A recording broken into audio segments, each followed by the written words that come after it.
Now we discuss a special type of rotation about a fixed axis called torsional oscillation or torsional vibration, which is the oscillatory motion of a rigid body rotating about a vertical axis. Such a motion is produced by a body when it is slightly rotated about a vertical axis and released. For a given angular displacement of the body, torsional forces create a torque that tries to restore the equilibrium position of the body, causing it to rotate back and forth about the vertical axis. Torsion pendulums are mechanical devices used in laboratories to study torsional oscillations, and they basically have two different implementations. One type uses a torsion wire or a torsion fiber and the other one uses a spiral torsion spring. A torsion pendulum using a torsion wire or a torsion fiber consists of a mass suspended from the wire or fiber. Torsion wires are manufactured of stainless steel, whereas torsion fibers are made of silk, glass or quartz. The mass is normally a disc attached to the wire or the fiber at its center, on which a ring-shaped weight can also be mounted to increase the suspended mass as seen in the photo.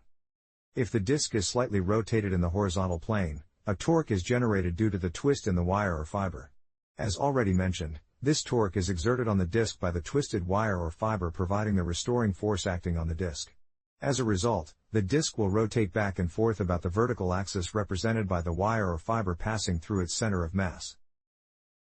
A torsion pendulum utilizing a torsion spring has a more complex structure.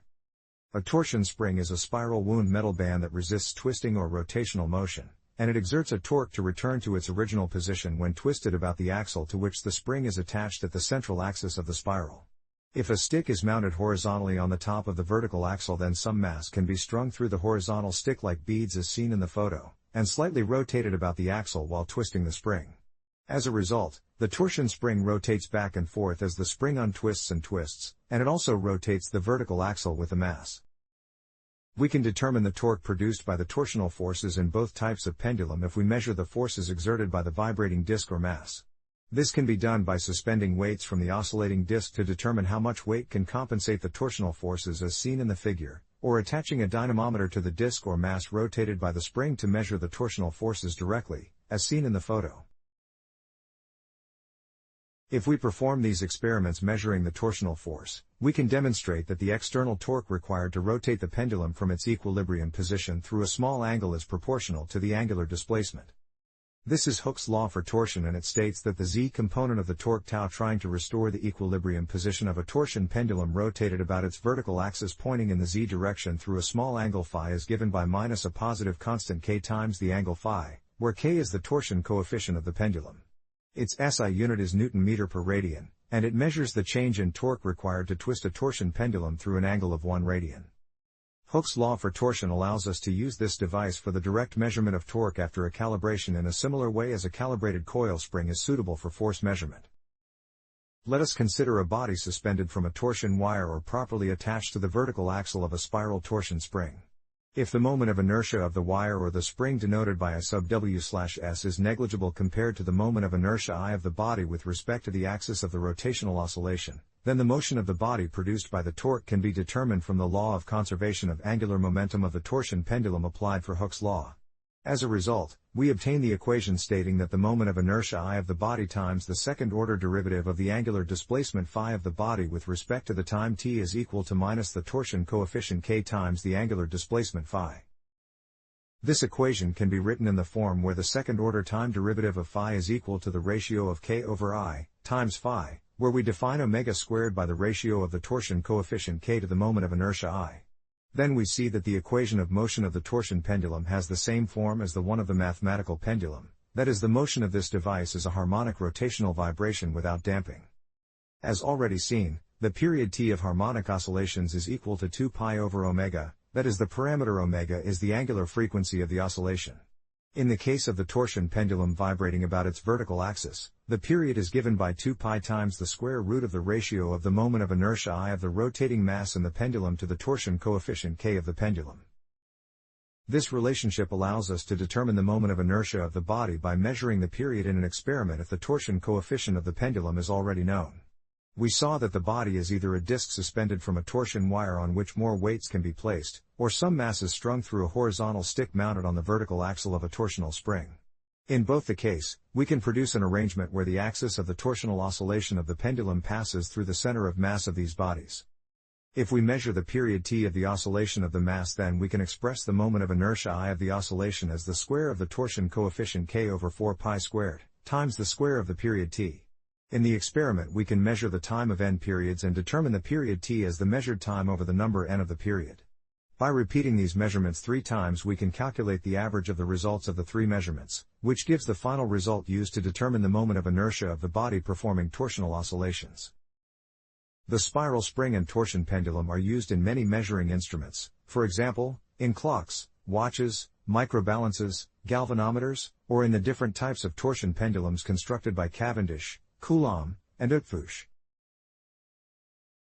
We already studied mathematical pendulums, which are only idealized models. In fact, pendulums always involve real objects approximated by rigid bodies, as also seen in the case of torsional pendulums. Hence, a physical pendulum is a rigid body that is free to rotate about a fixed horizontal axis under the influence of gravity. In fact, the axis of rotation does not need to be perfectly horizontal.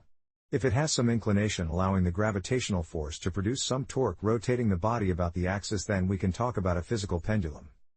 A simple example of physical pendulums is a meter stick that can be suspended from a number of points, located at different distances from its center of mass, as seen in the photo where it is suspended at its end. If we pull it to one side from its equilibrium position and releases, then the meter stick will swing back and forth around a horizontal axis passing through the point of suspension, producing an oscillatory motion about its equilibrium position.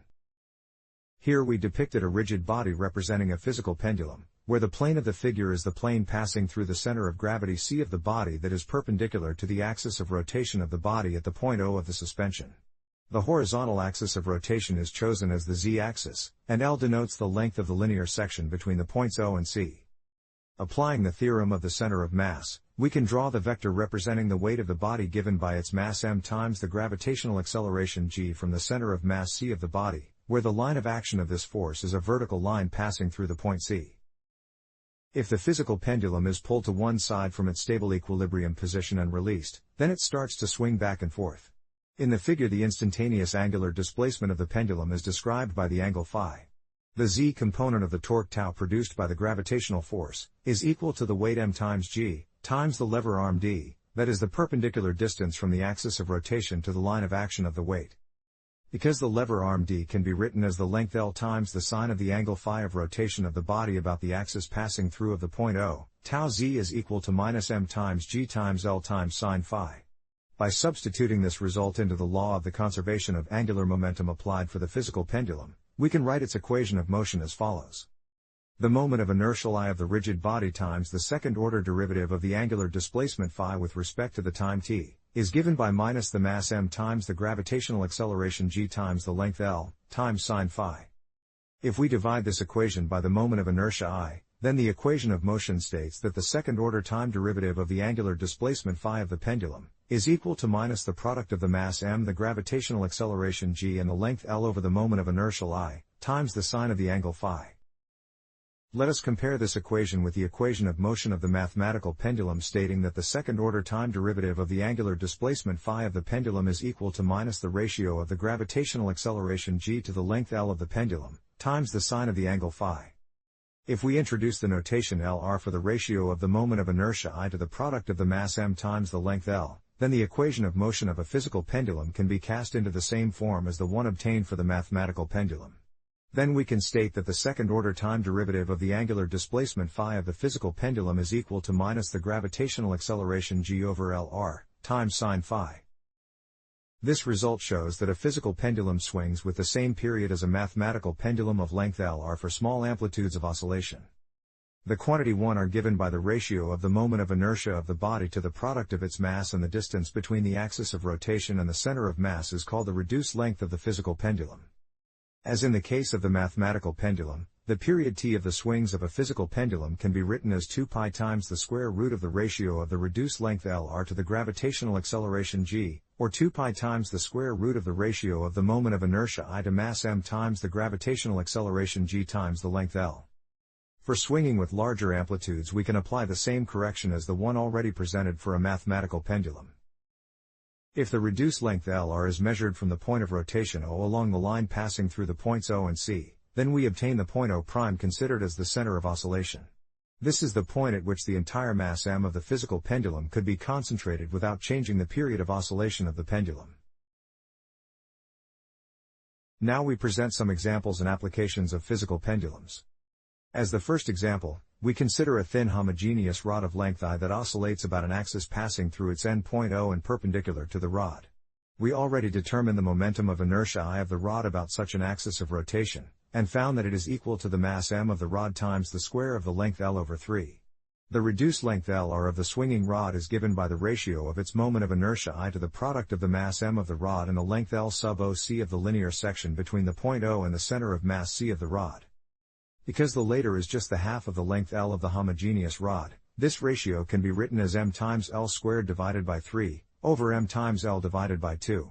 As a result, the reduced length Lr of the rod is equal to 2 over 3, times the length L of the rod. The period of oscillation of the rod is therefore equal to the period the swinging of a mathematical pendulum of length Lr using a point like mass m as a bob. We can easily verify this by swinging the two pendulums side by side. The next example is a double pendulum with a common pivot that can be opened similarly to a compass, allowing the angle between the two pendulum rods of the same length to be fixed. If the bobs attached to the end of the pendulum rods have the same mass m, then the structure of such a double pendulum is symmetric about its equilibrium position. As a result, its center of mass C is always at the midpoint between the two bobs regardless of the opening angle of the pendulum rods. The period t1 of the pendulum is given by 2 pi times the square root of the ratio of its reduced length Lr to the gravitational acceleration g. Because the distance of the bobs from the pivot point O does not depend on the angle between the pendulum rods, the moment of inertia of the pendulum does not change with opening of the rods. However, the distance of the center of mass C from the point O can be modified by changing the angle between the pendulum rods, which also modifies the reduced length of the pendulum. For example, by opening the pendulum rods and increasing the angle alpha between them such that this distance is reduced by half, we can double the reduced length Lr of the pendulum, which increases its period by the factor of square root of 2. Hence the period of the pendulum can be modified by changing the angle alpha between the pendulum rods. The first application of physical pendulum shown here is the mechanical metronome, which is a device housed in a pyramid shape that produces a regular, repeated ticking sound serving as steady clicks to help musicians play in time. In metronomes, a wound-up spring drives a swinging pendulum with an adjustable sliding weight used to regulate the ticking sound. Below its pivot the pendulum consists of a weight attached to the pendulum bar, and above the pivot the smaller sliding weight can be moved along the bar. By moving the sliding weight higher along the bar, the height of center of mass of the pendulum can be decreased relative to the pivot, which also decreases the reduced length of the pendulum and at the same time increases its moment of inertia with respect to the pivot. These two effects cause a decrease in the period of the swing and the ticking sound produced by a clockwork mechanism connected with the pendulum bar. Another typical application of the physical pendulum is the pendulum clock, with the first specimen built by Huygens in 1656. In a pendulum clock, a pendulum controls the movement of a gear rotated by a weight that is wound up or by spiral spring with the help of an anchor properly connected to the swinging pendulum bar. The two tips of the anchor alternately reach between the teeth of the gear, and thus the gear rotates only one tooth further with each half of the swing, and the pendulum receives an impulse from the gear pointing in the direction of the instantaneous velocity of the gear. As a result of these periodic impulses, the swings of the pendulum are not damped, because the energy obtained from the impulses compensates the loss in the mechanical energy of the pendulum due to friction and air resistance. The next application of physical pendulums is the reversible pendulum seen in the photo. The idea of this kind of pendulum was first published by Johann G. F. Bonenberger in 1811, whereas the first reversible pendulum was constructed by Henry Kater in 1818, which is also called Kater's pendulum. As the schematic figure shows, the axis of rotation of the reversible pendulum perpendicular to the rod of the pendulum passes through the point O, and the distance of the point O' from the axis of rotation is given by the reduced length Lr of the pendulum. The pendulum consists of a metal bar with the two pivot points O and O', which are knife edges facing each other, and two weights attached to the two ends of the bar. This device has different types where either the pivot points or the weights are adjustable by sliding them up or down along the pendulum bar. Each of the sliding objects can be clamped in place on the bar. The pendulum can be suspended and set swinging by using either knife edge as a pivot, that is, the bar suspended from one of its pivot can be reversed and suspended from the other one. The operation of the reversible pendulum is based on the fact that the period of its oscillation does not change if its axis of rotation is replaced with a new axis parallel with the original one that passes through the point O'. In order to prove this statement, let us examine for which axes of rotation, that is which suspension points O and O' provide the same period and the same reduced length in both the original and the reverse operation of an arbitrary physical pendulum. By applying the parallel axis theorem, we can write the moment of inertia I of the pendulum with respect to the pivot point O as the moment of inertia I c about the center of mass c of the pendulum, plus the product of its mass m and the square of the length measured between the points O and c. Since the reduced length Lr is equal to the moment of inertia I over the product of the mass m and the length L, we can express I from the theorem and insert the result into this ratio. Then the reduced length L is equal to the moment of inertia I c over m times L, plus L. This gives the quadratic equation stating that the square of the distance L minus the reduced length Lr times L, plus the moment of inertia I c over the mass m is equal to 0. If L1 and L2 are the roots of this quadratic equation, then the coefficient Lr of the term first order in L can be written as the sum of the two roots, that is the reduced length is given by L1 plus L2. The pivot points O and O' therefore lie on two circles of radii L1 and L2 with the center at the center of mass c, and these circles intersect the line passing through the points O and C at four different points, namely at the points O and O' and at two other points denoted by Q and Q'. Of these, the point O is specifically at the distance Lr from the point O', where Lr is given by the sum of the radii L1 and L2. This result proves the statement about the equal periods. Accordingly, it is possible to achieve the same period of oscillation for the two axes of rotation of the reversible pendulum by adjusting either the pivot points or the weights. In such a case, the distance between the edges O and O' is equal to the reduced length Lr of the pendulum. By measuring the period and the reduced length with high accuracy, we can determine the gravitational acceleration g, which can be expressed by 4 pi squared times the ratio of the reduced length Lr to the square of the period t. The reversible pendulum thus provides a very accurate method for determining the acceleration of gravity at a particular location, and it is much more accurate than the mathematical pendulum, which is not perfectly feasible.